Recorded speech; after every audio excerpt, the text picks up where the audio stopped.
사랑하는 성도님들, 오늘 이 자리에 함께 해주셔서 진심으로 감사드립니다.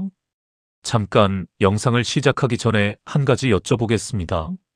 지난밤 잠자리에 드시기 전에 혹시 이런 생각을 하신 적이 있으십니까? 통장 잔액을 확인하다가 한숨이 나오셨습니까? 노후 자금이 충분한지, 자녀들 결혼은 어떻게 도와줄지, 이번 달 공과금은 어떻게 낼지, 머릿속에서 숫자들이 빙빙 돌며 좀처럼 잠이 오지 않으셨습니까? 아니면 이런 경험은 어떠십니까?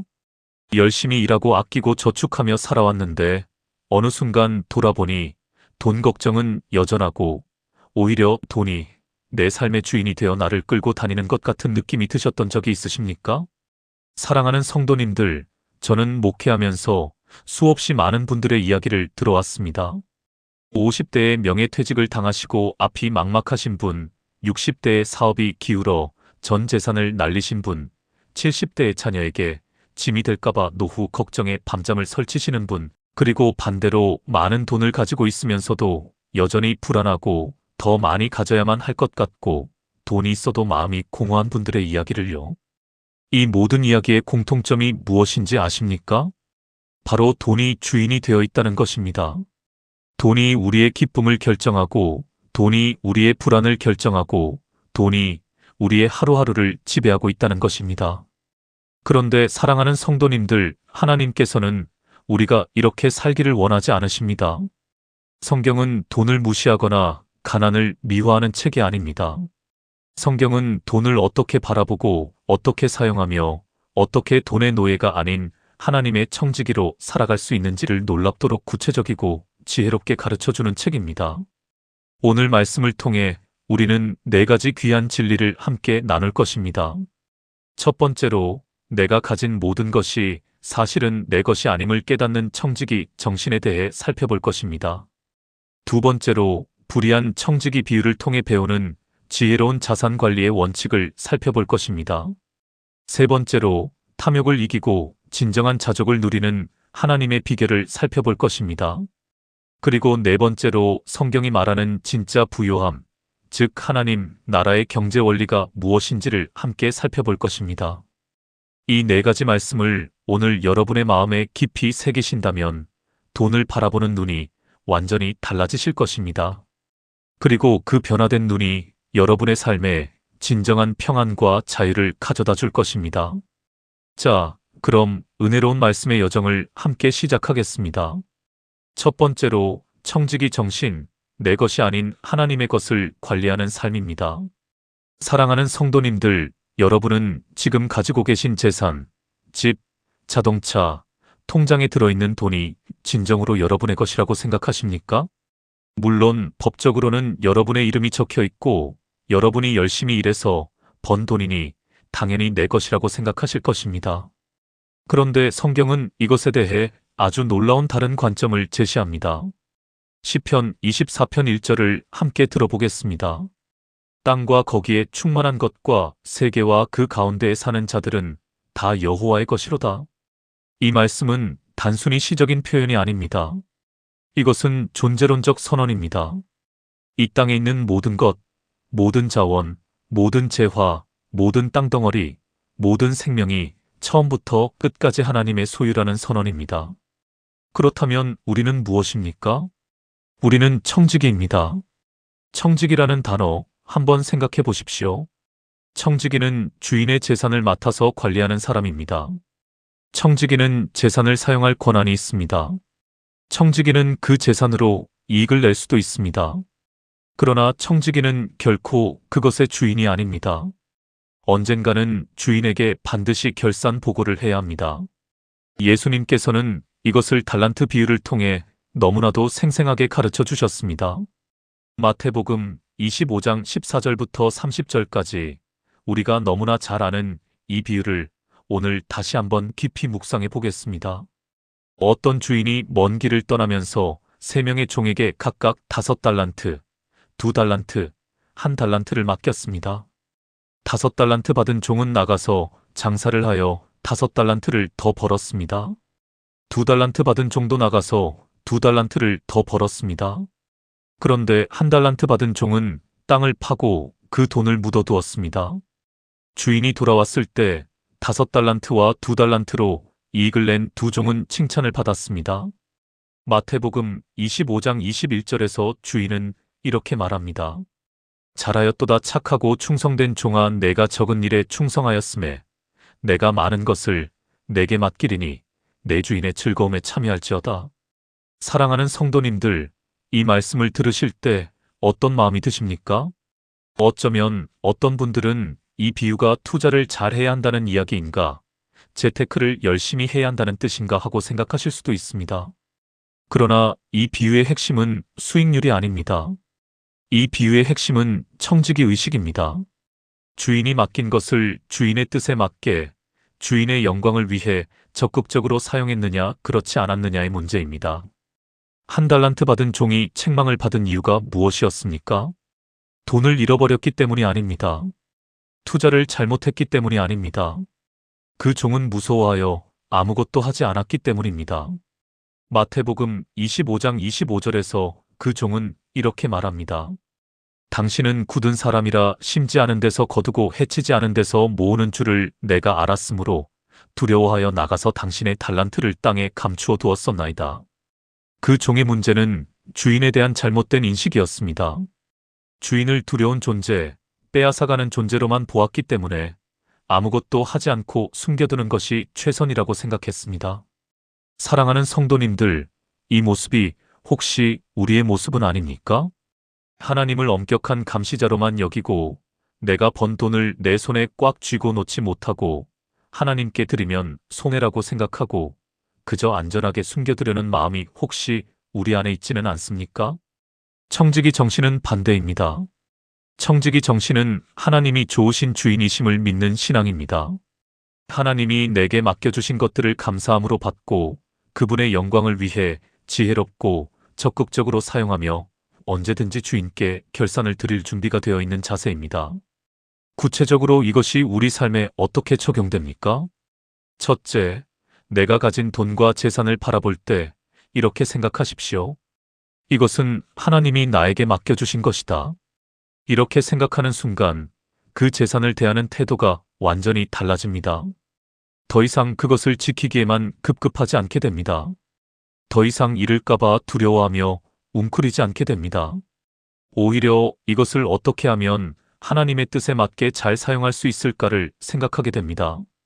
둘째, 수입이 생길 때마다 이것은 하나님이 맡겨주신 것이라는 고백으로 시작하십시오.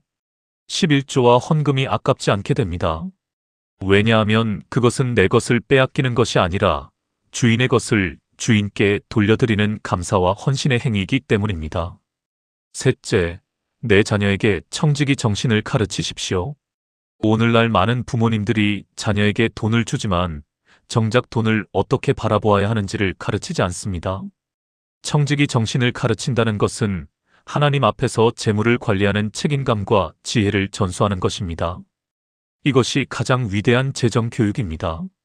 사랑하는 성도님들, 달란트 비유에서 결국 칭찬받은 두 종의 공통점이 있습니다. 그들은 받은 것을 활용했습니다. 그들은 두려워하지 않았습니다. 그들은 주인의 뜻을 위해 최선을 다했습니다. 그 결과가 무엇이었습니까?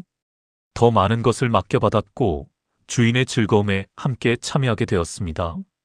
하나님은 우리가 재물로 인해 불안해하며 웅크리기를 원하지 않으십니다. 청지기로서 믿음을 가지고 지혜롭게 활용하기를 원하십니다. 그 믿음의 걸음이 더 큰 축복으로 돌아올 것입니다. 이제 두 번째로 넘어가겠습니다. 두 번째로 불의한 청지기에게서 배우는 이 세상 재물의 지혜로운 사용법입니다. 사랑하는 성도님들, 성경에는 우리를 깜짝 놀라게 하는 비유가 하나 있습니다. 바로 누가복음 16장에 나오는 불의한 청지기 비유입니다. 이 비유는 읽으면 읽을수록 고개가 갸웃거려지는 이야기입니다. 왜냐하면 예수님께서 부정직한 청지기를 칭찬하시는 것처럼 보이기 때문입니다. 함께 그 내용을 살펴보겠습니다. 어떤 부자의 청지기가 있었는데 그 청지기가 주인의 재물을 낭비했다는 소문이 들렸습니다. 주인은 그를 불러 이렇게 말했습니다. 내 집을 더 이상 맡아볼 수 없으니 청지기 직분을 돌려달라. 이제 일자리를 잃게 된 이 청지기는 곰곰이 생각했습니다. 땅을 파자니 힘이 없고 빌어먹자니 부끄럽고, 그래서 그는 기발한 계획을 세웠습니다. 주인에게 빚진 사람들을 하나씩 불러 빚 문서를 고쳐주었습니다. 100말의 기름을 빚진 사람에게는 50으로 줄여주고 100석의 밀을 빚진 사람에게는 80으로 줄여주었습니다. 이렇게 해서 훗날 자신을 거두어줄 친구들을 미리 만들어 놓은 것입니다. 그런데 그 다음 구절이 정말 충격적입니다. 누가복음 16장 8절에서 주인이 이 옳지 않은 청지기가 일을 지혜롭게 하였으므로 칭찬하였다고 나옵니다. 사랑하는 성도님들, 예수님은 과연 무엇을 칭찬하신 것입니까? 부정직을 칭찬하신 것입니까? 불의를 칭찬하신 것입니까? 아닙니다. 예수님은 이 세상을 살아가는 지혜, 즉 현재의 자원을 사용해서 미래를 준비하는 전략적 사고를 칭찬하신 것입니다. 예수님은 이어서 이렇게 말씀하십니다. 누가복음 16장 9절, 내가 너희에게 말하노니 불의의 재물로 친구를 사기라, 그리하면 그 재물이 없어질 때에 그들이 너희를 영주할 처소로 영접하리라. 이 말씀의 뜻을 이해하려면 영적인 눈이 필요합니다. 여기서 불의의 재물이란 이 세상의 재물, 즉 본질적으로 불완전하고 일시적인 세상의 돈을 의미합니다. 친구를 사기라는 말은 그 재물로 하나님 나라를 위한 선한 일을 하고 하나님께 기쁨이 되는 방식으로 사용하라는 뜻입니다. 영주할 처소로 영접하리라는 말은 이 세상의 재물이 사라지는 날, 즉 우리가 이 세상을 떠나는 날, 우리가 천국에서 영원한 상급을 받게 될 것이라는 약속입니다. 이것을 좀 더 쉽게 풀어 말씀드리면 이렇습니다. 이 세상의 돈은 어차피 영원하지 않습니다. 우리가 세상을 떠날 때 단 1원도 가져갈 수 없습니다. 그렇다면 이 잠시 맡아 사용하는 돈을 어떻게 쓰는 것이 가장 지혜롭겠습니까? 그것을 영원한 가치에 투자하는 것입니다. 사랑하는 성도님들, 불의한 청지기는 해고당하기 전에 미래를 준비했습니다. 그는 지금 가진 것으로 나중을 위한 관계를 만들었습니다. 예수님은 우리에게 이렇게 말씀하십니다. 너희도 이 세상에 잠시 머무는 동안 지금 가진 이 재물로 영원한 나라를 위한 투자를 하라. 그것이 가장 지혜로운 자산 관리다. 그렇다면 영원한 나라를 위한 투자는 구체적으로 무엇입니까? 복음을 전하는 일에 물질을 사용하는 것입니다. 어려운 이웃을 돕고 구제하는 것입니다. 교회를 세우고 하나님 나라의 사역을 지원하는 것입니다. 자녀와 다음 세대에게 신앙 교육을 위해 투자하는 것입니다. 누가복음 16장 10절에서 예수님은 이렇게 덧붙이십니다. 지극히 작은 것에 충성된 자는 큰 것에도 충성되고 지극히 작은 것에 불의한 자는 큰 것에도 불의하니라. 사랑하는 성도님들, 이 말씀이 얼마나 무서운 말씀인지 아십니까? 하나님은 우리가 이 세상의 재물을 어떻게 관리하는지를 보시고 그것을 기준으로 영원한 참된 것을 맡기실지 판단하신다는 것입니다. 작은 돈 앞에서 탐욕스럽고 작은 돈 앞에서 불정직하고 작은 돈을 오직 나만을 위해 사용하는 사람에게는 더 큰 것을 맡기실 수 없다는 것입니다. 반대로 말하면 이 세상의 재물을 하나님의 청지기로서 지혜롭고 선하게 사용하는 사람에게는 하나님이 더 큰 것, 더 영원한 것을 맡겨주신다는 말씀입니다. 사랑하는 성도님들, 우리가 매달 드리는 헌금 한 장, 어려운 이웃을 위해 내미는 손길 하나, 선교를 위해 보내는 작은 후원 하나가 결코 낭비가 아닙니다. 그것은 하나님 나라에 쌓이는 영원한 투자입니다. 불의한 청지기는 자신의 이익을 위해 지혜를 발휘했지만 예수님은 그 지혜를 가져다가 우리에게 이렇게 말씀하십니다. 너는 하나님 나라의 이익을 위해 그 지혜를 사용하라. 그것이 진정한 지혜요. 진정한 청지기의 삶이다. 자, 이제 세 번째로 넘어가겠습니다. 세 번째로 탐욕을 이기는 자족의 비결입니다. 사랑하는 성도님들, 솔직하게 한 가지 물어보겠습니다. 얼마가 있으면 충분하다고 느끼십니까? 1억이 있으면 충분할 것 같습니까? 10억이 있으면 충분할 것 같습니까? 100억이 있으면 충분할 것 같습니까? 연구에 의하면 어느 정도의 재산을 가진 사람에게 얼마가 있으면 충분하겠느냐고 물으면 대부분의 사람들이 지금 가진 것보다 30% 정도 더 있으면 충분하겠다고 대답한다고 합니다. 그런데 실제로 30%가 더 생기면 어떻게 됩니까? 그때도 또 지금보다 30% 더 있으면 충분하겠다고 합니다. 이것이 탐욕의 본성입니다. 탐욕은 결코 채워지지 않습니다. 탐욕은 마치 바닥이 없는 항아리와 같아서 아무리 부어도 아무리 채워도 항상 더 달라고 합니다. 잠언 30장 15절에서 16절은 이것을 이렇게 표현합니다. 거머리에게는 두 딸이 있어 다오다오 하느니라 족한 줄을 모르는 것 서너 가지가 있나니 곧 수올과 아이 베지 못하는 태와 물로 채울 수 없는 땅과 족하다 하지 아니하는 불이니라. 얼마나 생생한 묘사입니까? 거머리는 피를 빨면서도 계속 다오다오합니다. 수올, 즉 죽음의 세계는 시체가 쌓여도 더 다오합니다. 불은 아무리 타도 더 태울 것을 달라고 합니다. 탐욕이 바로 이와 같습니다. 그렇다면 성경이 탐욕에 대해 무엇이라고 말씀하십니까? 디모데전서 6장 9절에서 10절을 함께 들어보겠습니다. 부하려 하는 자들은 시험과 올무와 여러 가지 어리석고 해로운 욕심에 떨어지나니 곧 사람으로 파멸과 멸망에 빠지게 하는 것이라 돈을 사랑함이 일만 악의 뿌리가 되나니 이것을 탐내는 자들은 미혹을 받아 믿음에서 떠나 많은 근심으로써 자기를 찔렀도다. 사랑하는 성도님들, 성경이 이렇게 강하게 경고하는 이유가 무엇이겠습니까? 돈 자체가 악하기 때문이 아닙니다.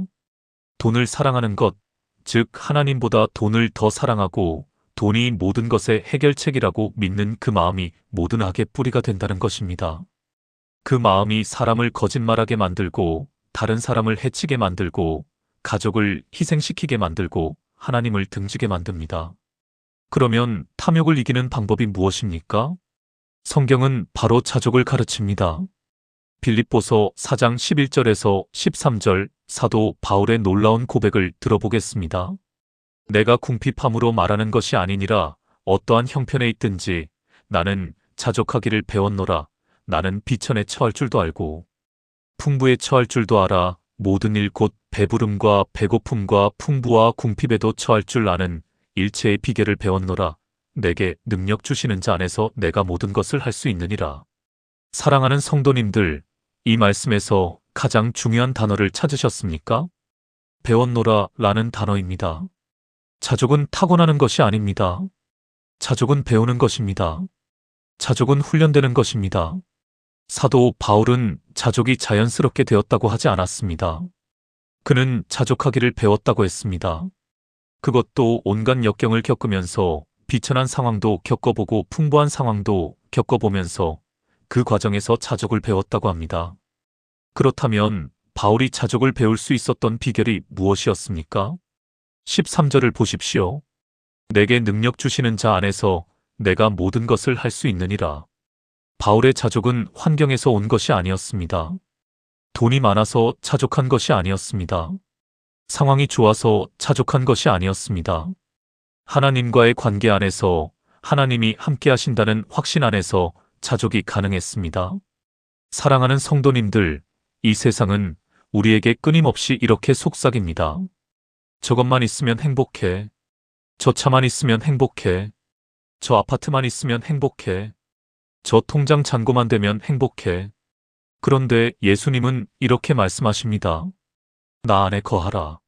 내가 너와 함께 있으면 그것으로 충분하다. 자족은 소극적인 체념이 아닙니다. 자족은 하나님 안에서 완전하다는 적극적인 신앙 선언입니다. 그렇다면 우리는 어떻게 자족을 훈련할 수 있겠습니까? 먼저 매일 아침 지금 내가 가진 것에 대해 구체적으로 감사 기도를 드리십시오. 오늘 아침에 눈을 뜰 수 있는 건강함에 감사합니다. 오늘 먹을 밥이 있어 감사합니다. 오늘 나를 사랑하는 가족이 있어 감사합니다. 이렇게 구체적인 감사 목록을 매일 작성하다 보면 내가 이미 얼마나 많은 것을 받았는지 눈이 열리게 됩니다. 다음으로 비교의 유혹을 물리치십시오. 탐욕은 비교에서 자랍니다. 저 사람보다 내가 덜 가졌다는 생각에서 저 사람은 저렇게 사는데 나는 왜 이렇게 사느냐는 생각에서 탐욕이 싹 틉니다. 예수님은 요한복음 21장 22절에서 베드로에게 이렇게 말씀하셨습니다. 내게 무슨 상관이냐? 너는 나를 따르라. 다른 사람의 삶과 비교하지 마십시오. 오직 나를 따르라. 이것이 자족의 길입니다. 또한 만족의 기준을 하나님의 공급하심에 두십시오. 하나님은 빌립보서 4장 19절에서 이렇게 약속하셨습니다. 나의 하나님이 그리스도 예수 안에서 영광 가운데 그 풍성한 대로 너희 모든 쓸 것을 채우시리라. 하나님이 채우신다고 약속하셨습니다. 내 불안이 채우는 것이 아닙니다. 내 탐욕이 채우는 것이 아닙니다. 하나님이 그분의 풍성함으로 채우신다는 약속을 붙들 때 비로소 자족이 가능해집니다. 사랑하는 성도님들, 어리석은 부자 비유를 기억하십니까? 누가복음 12장에 나오는 그 부자는 창고가 넘쳐서 더 큰 창고를 짓고 앞으로 여러 해 동안 먹고 마시고 즐거워하리라고 자신에게 말했습니다. 그날 밤 하나님이 그에게 뭐라고 하셨습니까? 어리석은 자여, 오늘 밤에 내 영혼을 도로 찾으리니 그러면 내 준비한 것이 누구의 것이 되겠느냐? 그 부자의 문제가 무엇이었습니까? 가진 것이 많았기 때문이 아닙니다. 그는 하나님을 완전히 빼놓은 채로 자신의 부에 안전을 두었기 때문입니다. 그는 하나님의 청지기가 아니라 자기 재물의 노예가 되었기 때문입니다. 자족하는 삶은 재물로부터의 자유입니다. 재물이 있어도 없어도 흔들리지 않는 내면의 평안, 그것이 자족의 열매입니다. 이제 마지막으로 네 번째 말씀으로 넘어가겠습니다. 네 번째로 하나님 나라의 경제 원리, 성경이 말하는 진짜 부유함입니다. 사랑하는 성도님들, 지금까지 우리는 청지기 정신, 지혜로운 자산 관리, 탐욕을 이기는 자족을 살펴보았습니다. 이제 마지막으로 가장 중요한 질문을 드리겠습니다. 성경이 말하는 진짜 부유함은 무엇입니까? 이 세상은 부유함을 이렇게 정의합니다. 통장에 얼마가 있느냐? 어떤 집에 사느냐? 어떤 차를 타느냐? 자식이 어디에 취직했느냐? 그런데 예수님은 부유함을 완전히 다르게 정의하십니다. 마태복음 6장 19절에서 21절을 함께 들어보겠습니다. 너희를 위하여 보물을 땅에 쌓아두지 말라. 거기는 좀과 동록이 해하며 도둑이 구멍을 뚫고 도둑질하느니라. 오직 너희를 위하여 보물을 하늘에 쌓아 두라. 거기는 좀이나 동록이 해하지 못하며 도둑이 구멍을 뚫지도 못하고 도둑질도 못하느니라. 내 보물 있는 그곳에는 내 마음도 있느니라. 사랑하는 성도님들, 이 말씀에서 예수님은 돈을 쌓지 말라고 하신 것이 아닙니다. 땅에 보물만 쌓지 말고 하늘의 보물을 쌓으라고 하셨습니다. 하늘의 보물을 쌓는다는 것이 무엇입니까? 그것은 이 세상에서 하나님의 뜻을 따라 살면서 쌓이는 영원한 가치들입니다. 가난한 자를 구제할 때 하늘의 보물이 쌓입니다. 복음을 위해 재물을 드릴 때 하늘의 보물이 쌓입니다. 누군가의 아픔을 위해 내 것을 내어줄 때 하늘의 보물이 쌓입니다. 그리고 예수님은 이렇게 말씀하십니다. 내 보물 있는 그곳에는 내 마음도 있느니라. 이 한 문장이 정말 중요합니다. 여러분의 마음이 어디에 있는지를 보려면 여러분의 돈이 어디에 있는지를 보면 됩니다. 돈이 오직 통장 안에만 있다면 마음도 통장 안에 있는 것입니다. 돈이 오직 부동산 투기에만 있다면 마음도 거기에 있는 것입니다. 그러나 돈이 하나님 나라에 흘러가고 있다면 마음도 하나님 나라를 향해 있는 것입니다. 사랑하는 성도님들, 마태복음 6장 33절, 우리가 수없이 들어온 이 말씀을 오늘 다시 한번 새롭게 들어보십시오. 그런즉 너희는 먼저 그의 나라와 그의 의를 구하라. 그리하면 이 모든 것을 너희에게 더하시리라. 이 말씀은 물질적인 것들을 무시하라는 말씀이 아닙니다. 먼저의 순서를 바로잡으라는 말씀입니다. 하나님 나라를 첫 번째 자리에 놓으라는 것입니다. 하나님의 의를 먼저 구하라는 것입니다. 그러면 이 모든 것, 즉 우리가 필요한 것들을 하나님이 책임지시겠다는 약속입니다. 이것이 하나님 나라의 경제 원리입니다. 세상의 경제는 이렇게 작동합니다. 먼저 많이 가져야 준다. 쌓아두어야 안전하다. 남보다 더 가져야 살아남는다. 그러나 하나님 나라의 경제는 정반대입니다. 먼저 드리면 더 채워주신다. 나누면 오히려 더 풍성해진다. 비워야 더 받는다. 이 원리가 믿어지십니까? 사랑하는 성도님들, 역사적으로 이 원리대로 살았던 수많은 성도들의 증언이 있습니다. 19세기 영국의 조지 뮬러는 고아원을 운영하면서 사람에게 단 한 번도 돈을 구하지 않고 오직 기도만으로 하나님께 공급하심을 구했습니다. 그는 평생 동안 수많은 고아들을 먹이고 입히고 교육시켰습니다. 그가 증언한 원리는 오직 하나입니다. 하나님은 약속을 지키시는 분이시다. 그리고 잠언 11장 24절부터 25절은 이렇게 말씀합니다. 흩어 구제하여도 더욱 부하게 되는 일이 있나니 과도히 아껴도 가난하게 될 뿐이니라. 구제를 좋아하는 자는 풍족하여질 것이요 남을 윤택하게 하는 자는 자기도 윤택하여지리라. 나누면 부해지고 흩어 구제하면 더 풍성해진다는 이 역설이 하나님 나라의 경제 원리입니다. 사랑하는 성도님들, 이제 한 가지 더 말씀드리겠습니다. 진짜 부유함은 관계의 부유함입니다. 디모데전서 6장 17절에서 19절을 들어보겠습니다.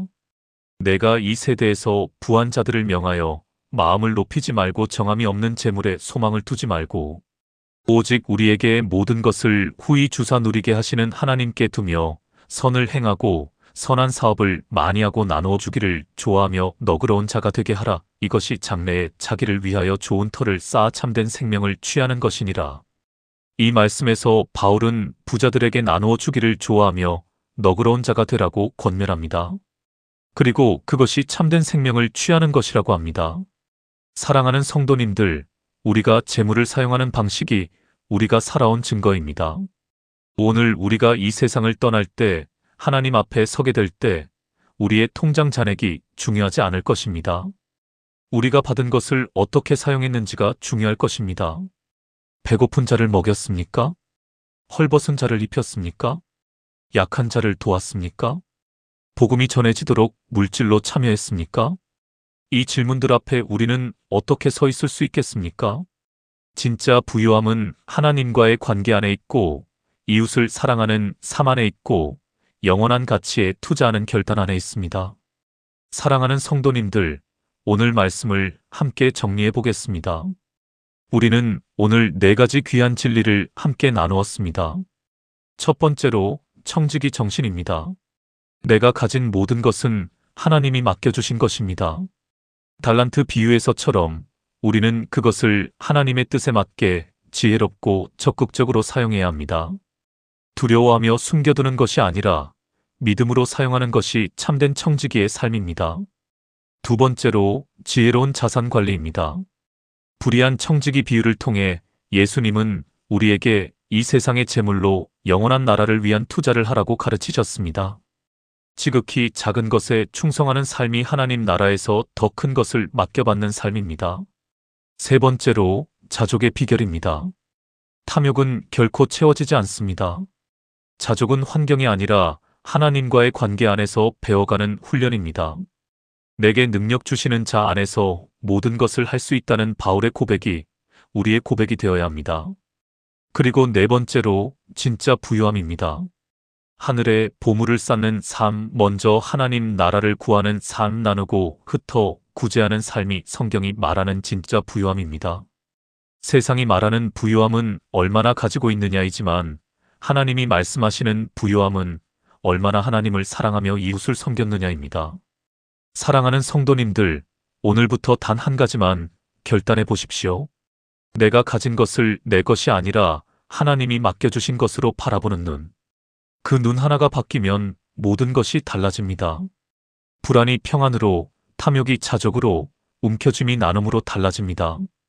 그리고 그 달라진 삶 위에 하나님의 진짜 부유함이 임할 것입니다. 오늘 이 말씀이 사랑하는 성도님들의 마음에 깊이 새겨지시기를 주님의 이름으로 간절히 소원합니다. 오늘 말씀이 은혜가 되셨다면 좋아요 버튼을 꼭 눌러주십시오. 그리고 댓글에 오늘 말씀에서 가장 마음에 와닿은 구절이나 결단을 남겨주시면 정말 기쁘겠습니다. 주변에 재정 문제로 어려움을 겪고 계신 성도님이 계신다면 이 영상을 한 분이라도 더 공유해 주십시오. 하나님의 말씀이 그분들의 삶에 빛이 되기를 소망합니다. 사랑하는 믿음의 가족들, 여러분의 손에 맡겨진 것이 크든 작든 오늘 하루도 하나님의 충성된 청지기로 살아가시기를 주님의 이름으로 축복합니다. 하나님이 여러분을 사랑하십니다. 그리고 저도 사랑합니다. 샬롬.